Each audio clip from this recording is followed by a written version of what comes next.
कहानी की शुरुआत में हम सुनसान सड़क पर एक गाड़ी को देखते हैं। यह गाड़ी बहुत ही बुरी हालत में होती है, जिसके चारों तरफ शीशे की जगह किसी खतरे से बचने के लिए मजबूत जाली लगाई गई होती है। ये देखकर हमें पता चलता है कि इस इलाके में जरूर कुछ ऐसा है जो बहुत ही ज्यादा खतरनाक है। और तभी यह गाड़ी एक गैस स्टेशन पर जाकर रुकती है, जिसमें से एक आदमी बंदूक हाथ में लेकर बाहर निकलता है। इस आदमी का नाम थॉमस है। थॉमस सबसे पहले गैस स्टेशन के पास वाले घर के अंदर जाता है और अंदर वो घर का हर एक कोना चेक करता है कि कहीं कोई खतरा तो नहीं, लेकिन अंदर उसे कोई भी खतरा महसूस नहीं होता। पर जैसे ही वो घर से बाहर निकलता है, तभी पास रखा फ्रिज जोर से हिलने लगता है और उसमें से अजीब सी आवाजें निकलने लगती हैं। यह देखकर थॉमस घबरा जाता है और जब थॉमस उस फ्रिज को खोलकर देखता है तो अंदर उसे एक ज़ॉम्बी दिखाई देता है। यह देखकर थॉमस जल्दी से एक रॉड उठाकर उस फ्रिज को अच्छी तरह से लॉक कर देता है, जिसके बाद उस फ्रिज में से और भी तेज आवाजें आने लगती हैं। अब यहाँ थॉमस एक चेन से उस फ्रिज को अपनी गाड़ी के साथ अटैच कर देता है। इसके बाद थॉमस अपनी गाड़ी स्टार्ट कर देता है और उस फ्रिज को घसीटता हुआ धूप में ले आता है। अब यहाँ थॉमस गाड़ी से निकलकर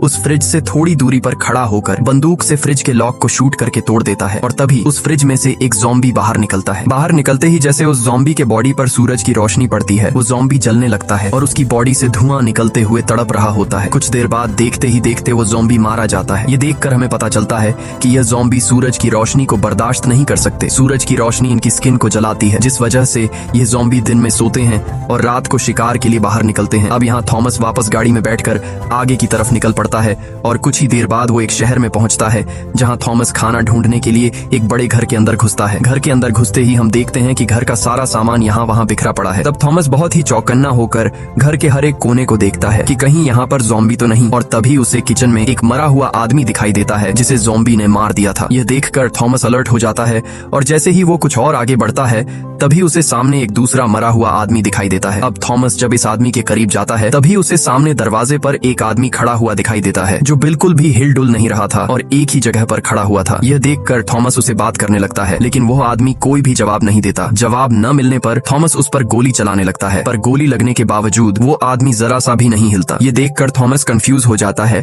और उस आदमी के करीब जाने लगता है, लेकिन जैसे ही थॉमस उसके करीब पहुंचकर पर्दा हटाता है तो उससे पता चलता है कि यह एक औरत है जिसने खुद को फांसी लगा ली है। अब इससे पहले कि थॉमस समझ पाता कि यह उसके लिए बिछाया गया एक जाल है, तभी पीछे से एक ज़ॉम्बी आकर थॉमस पर अटैक कर देता है, लेकिन थॉमस जैसे तैसे करके खुद को बचाते हुए उस ज़ॉम्बी को नीचे गिरा देता है और उसे शूट करके मार डालता है। गोली की आवाज सुनकर वहाँ पर और भी कई सारे ज़ॉम्बी थॉमस की तरफ दौड़कर आने लगते हैं। अब यहाँ थॉमस रेंगते हुए बाहर धूप की तरफ जाने लगता है, लेकिन तभी पीछे से एक ज़ॉम्बी उसे पकड़ लेता है, पर थॉमस उसे लात मारकर खुद को छुड़ा लेता है और बाहर आकर घर की छत पर बैठ जाता है, जिससे उसकी जान बच जाती है, क्योंकि अब ज़ॉम्बी उसे काटने के लिए धूप में नहीं आ सकते थे। तभी थॉमस को बाहर से किसी की आवाज आने लगती है, जिसे सुनकर थॉमस उस तरफ जाने लगता है और तभी उसे छत से नीचे रोड के बीचों बीच एक लड़की बैठी हुई दिखाई देती है। वो लड़की धूप में सिर नीचे झुकाकर बैठी होती है। यह देखकर थॉमस इतना तो समझ जाता है कि यह लड़की कोई ज़ॉम्बी नहीं है, क्योंकि अगर यह कोई ज़ॉम्बी होती तो धूप लगने की वजह से वो जल जाती। पर थॉमस को यह समझ नहीं आ रहा होता कि आखिर यह लड़की अकेले ऐसे क्यों बैठी है। और तभी वहाँ पर एक गाड़ी आती है। गाड़ी के अंदर मौजूद लोग सड़क के बीचों बीच एक लड़की को बैठा हुआ देखकर वो लोग गाड़ी रोक लेते हैं और उसमें से 4 लोग हाथों में बंदूक लिए बाहर निकलते हैं, जिसमें एक लड़की भी होती है और इस लड़की का नाम सारा है। इन चारों में से एक आदमी सड़क पर बैठी उस लड़की की मदद के लिए बड़ी सावधानी से आगे बढ़ता है, लेकिन उसे पता नहीं था कि यह इनके लिए एक जाल है। और जैसे ही वो आदमी उस लड़की के करीब पहुंचता है, तभी ऊपर से कोई उसे शूट कर लेता है, जिससे उस आदमी की मौत हो जाती है। ये देखकर उस आदमी के बाकी साथी गाड़ी के पीछे छुप जाते हैं। यहाँ हमें पता चलता है कि इस लड़की को एक गैंग के लोग चारे के तौर पर इस्तेमाल कर रहे हैं। अब इन दोनों ग्रुप्स के बीच फायरिंग शुरू हो जाती है, लेकिन जिस ग्रुप का एक आदमी मर गया होता है, वो अभी सिर्फ 3 ही लोग जिंदा बचे होते हैं, इसलिए वो लोग इस दूसरे ग्रुप के मुकाबले में कमजोर पड़ जाते हैं और देखते ही देखते वो दूसरा ग्रुप इनके 2 और साथियों को भी मार देता है। अब सिर्फ सारा नाम की वो लड़की जिंदा बची थी और यह सब ऊपर छत से थॉमस देख रहा होता है। इसके बाद गैंग के सभी लोग बाहर आते हैं और गैंग वाले सारा पर बंदूक तान कर उसे चारों तरफ से घेर लेते हैं। अब यहाँ गैंग का लीडर सारा के पास आता है और सारा को छेड़ने लगता है। तब सारा उससे कहती है कि तुम्हें बंदूक, गाड़ी, पैसे जो चाहिए ले लो, लेकिन मुझे जाने दो। पर गैंग का लीडर सारा की एक भी बात नहीं सुनता और वो सारा के साथ जबरदस्ती करने लगता है। तभी पीछे से थॉमस बंदूक से उन लोगों को शूट करने लगता है और एक एक करके गैंग के सभी लोगों को मार डालता है। थॉमस गैंग के लीडर को भी घायल कर देता है। यहाँ गैंग का लीडर गिड़गिड़ाते हुए सारा से माफी मांगता है और थॉमस से कहता है कि मेरी जान बख्श दो और तुम्हें जो चाहिए वो ले जाओ, बस मेरी जान बचाकर मुझे अपने साथ ले चलो। लेकिन अब काफी देर हो चुकी थी और थॉमस उसे वहीं पर मरने के लिए छोड़कर जाने लगता है। अब यहाँ इतना सब कुछ होने के बावजूद भी वो लड़की सेम इसी पोजीशन में सड़क के बीचों बीच बैठी होती है। तभी उसके पास सारा आती है और सारा उससे पूछती है कि तुम्हें और तुम्हारे बच्चे को क्या हुआ है। तब वो लड़की अपना बच्चा दिखाती है, जिसे देखकर हमें पता चलता है कि ये कोई असली बच्चा नहीं बल्कि एक बेबी डॉल है। और साथ ही हमें पता चलता है कि इस लड़की की दिमागी हालत ठीक नहीं। अब यहाँ सारा को इस लड़की पर तरस आ जाता है, इसलिए सारा उसे अकेले नहीं छोड़ना चाहती थी, क्योंकि अगर ये लड़की अकेले यहाँ रही तो रात होते ही ज़ॉम्बी इसे नोच कर खा लेंगे। इसलिए सारा इस लड़की को अपने साथ लेकर सीधा थॉमस के पास जाती है और सारा थॉमस का शुक्रिया अदा करती है। वो थॉमस से कहती है कि अगर तुमने मेरी मदद नहीं की होती तो अब मैं जिंदा नहीं होती। थॉमस उसकी बातों का कुछ खास जवाब नहीं देता और कहता है कि मैंने तुम्हारी जान बचाई, अब तुम जहाँ जाना चाहती हो वहाँ जा सकती हो। तब सारा कहती है कि मैं शहर के बीचों बीच अपने ग्रुप के साथ रहती हूँ, वहाँ हमारे पास ढेर सारा खाना है और हम जिस जगह में रहते हैं वो एक पुलिस स्टेशन है, इसलिए तुम भी हमारे साथ चलो, वहाँ तुम्हें खाना भी मिलेगा और तुम्हारी जान भी सेफ रहेगी। थॉमस को सारा की बात ठीक लगती है, इसलिए थॉमस उसके साथ जाने के लिए मान जाता है, जिसके बाद ये तीनों गाड़ी में बैठकर निकल पड़ते हैं। कुछ दूर आगे जाने के बाद सारा बताती है कि हम जिस पुलिस स्टेशन में रहते हैं वह यहाँ से 5 किलोमीटर दूर है। ये सुनकर थॉमस घबरा जाता है, क्योंकि वह जगह काफी दूर थी और अगर रात हो गई तो ये लोग ज़ॉम्बी के शिकार बन सकते हैं, इसलिए अब सूरज ढलने से पहले ही इनको अपने ठिकाने पर पहुंचना होगा। लेकिन जब ये लोग शहर पहुंचते हैं तब अंधेरा हो चुका था और इनकी गाड़ी की आवाज को सुनते हुए हर तरफ से ज़ॉम्बी इनकी गाड़ी का पीछा करने लगते हैं। अब यहाँ थॉमस फुल स्पीड से गाड़ी चलाने लगता है, क्योंकि वो जान चुका था कि अगर गलती से भी गाड़ी रुक गई तो ज़ॉम्बी हमारे टुकड़े टुकड़े कर देंगे। कुछ दूर आगे जाने के बाद सारा अपने साथियों से वॉकी टॉकी पर कांटेक्ट करती है और बताती है कि हम लोग पुलिस स्टेशन पहुंचने वाले हैं, तुम लोग जल्दी से दरवाजा खोलो। साथ ही वो अपने साथियों से कहती है कि हमारे पीछे कई सारे ज़ॉम्बी भी लगे हैं, इसलिए तुम सब तैयार रहो। ये सुनकर वहाँ के लोग अलर्ट हो जाते हैं और यहाँ पुलिस स्टेशन के अंदर जितने भी बचे हुए सर्वाइवर थे ये लोग सभी सर्वाइवर को सेफ जगह पर ले जाने लगते हैं और उनसे कहते हैं कि हमारे वापस आने तक कोई भी शोर मत करना। अब यहाँ सभी लोग बंदूक लेकर तैयार हो जाते हैं और दीवार पर लगे एक बटन को प्रेस कर देते हैं, जिससे दरवाजा खुलने लगता है। जैसे ही कार पुलिस स्टेशन के करीब पहुंचती है तब थॉमस उन दो लड़कियों को पुलिस स्टेशन की तरफ भागने को कहता है और खुद बंदूक से उन ज़ॉम्बीज को शूट करके रोकने लगता है। यहाँ सारा की टीम वाले भी ज़ॉम्बीज पर फायरिंग शुरू कर देते हैं, जिससे कई सारे ज़ॉम्बी मारे जाते हैं। लेकिन ज़ॉम्बीज की तादाद में कोई कमी नहीं आ रही थी, बल्कि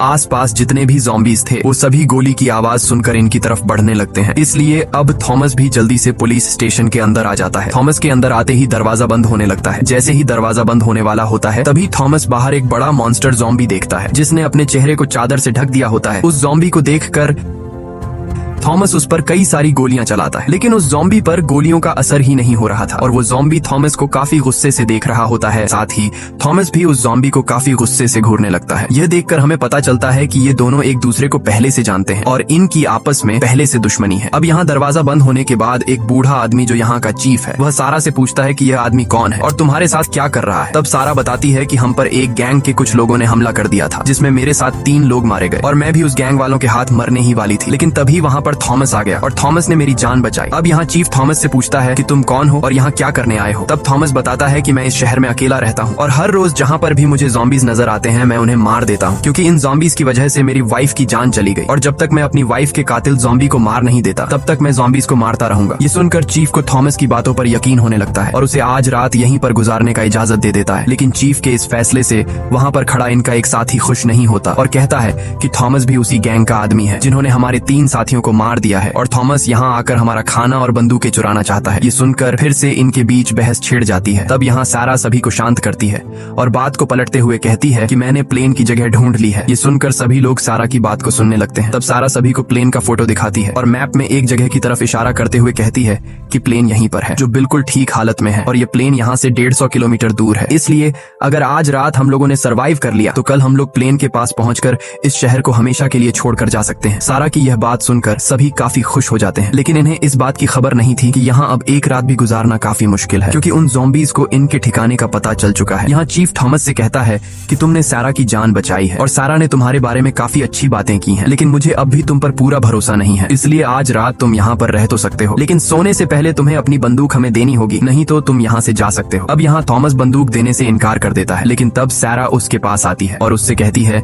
कि बंदूक इन्हें दे दो, कल सुबह होते ही तुम्हें तुम्हारी बंदूक मिल जाएगी। अब यहाँ थॉमस सारा की बात मान लेता है और अपना बंदूक इन लोगों को दे देता है। इसके बाद चीफ का बेटा थॉमस को उसके सोने की जगह दिखाने के लिए ले जाने लगता है। रास्ते में थॉमस कई सारे लोगों को सेल में बंद हुआ देखता है, जो असल में ज़ॉम्बीज से बचे हुए सर्वाइवर थे। यहाँ चीफ का बेटा थॉमस से कहता है कि मेरे फादर के बातों का बुरा मत मानना, मेरा फादर कोई बुरा आदमी नहीं है, बस वह यहाँ एक नए अनजान आदमी की वजह से सब लोगों की जान खतरे में नहीं डालना चाहता, क्योंकि पहले ही ज़ॉम्बीज की वजह से मेरा एक भाई मारा गया है। यहाँ थॉमस चीफ के बेटे से कहता है कि बाहर मैंने एक बहुत ही बड़े मॉन्स्टर ज़ॉम्बी को देखा है जो बाकी सभी ज़ॉम्बीज को कंट्रोल कंट्रोल करता है और सभी ज़ॉम्बी उसकी बात मानते हैं। तब चीफ का बेटा कहता है कि वह ज़ॉम्बी सबका लीडर है और बहुत ही चालाक और ताकतवर है। सभी ज़ॉम्बी उससे डरते हैं और उसकी बात मानते हैं। उस ज़ॉम्बी लीडर ने यहाँ से कुछ दूर एक बड़े होटल पर कब्जा कर लिया है और वह सभी वहीं उस होटल में रहते हैं। दिन के टाइम वह लोग सो जाते हैं और जब रात होती है तब वह लोग शिकार के लिए बाहर आ जाते हैं। लेकिन अब जल्द ही हमें यहाँ से निकलना होगा क्योंकि पहले इन लोगों को हमारे ठिकाने का पता नहीं था, लेकिन आज तुम्हारे आने की वजह से उन ज़ॉम्बी को हमारे ठिकाने का पता चल चुका है, इसलिए कल शाम होते ही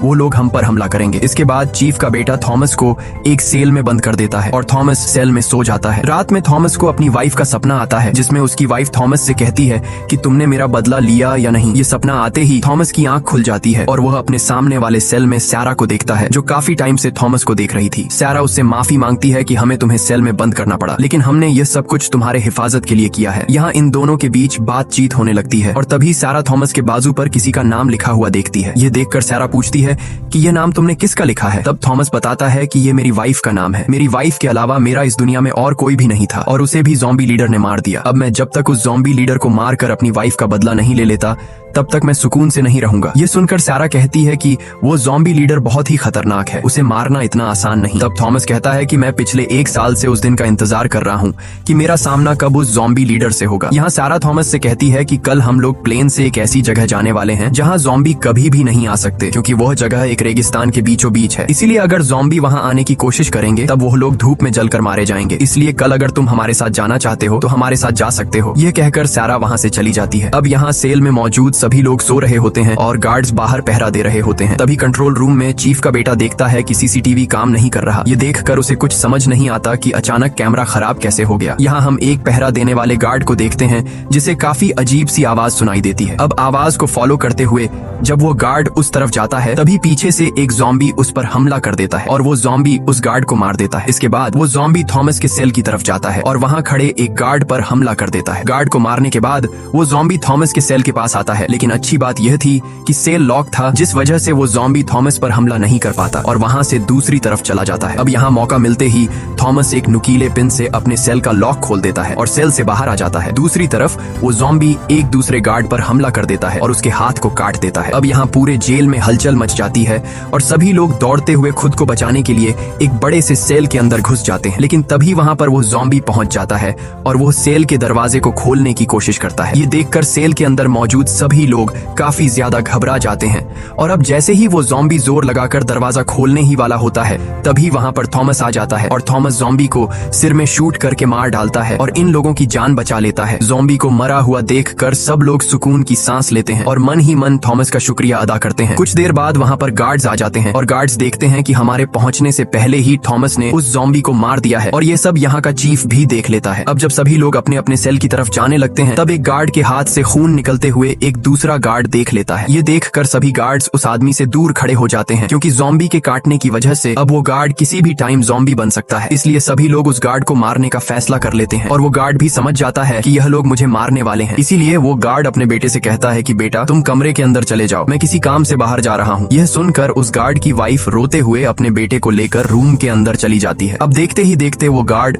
ज़ॉम्बी में बदलने लगता है और इससे पहले कि वो गार्ड पूरी तरह से ज़ॉम्बी में बदल जाता तब चीफ उसे शूट करके मार देता है। अगले दिन सुबह होते ही सभी लोग इकट्ठा हो जाते हैं क्योंकि आज इन लोगों को यहाँ से निकलना था, लेकिन जब यह लोग दीवार पर लगा दरवाजे का बटन प्रेस करते हैं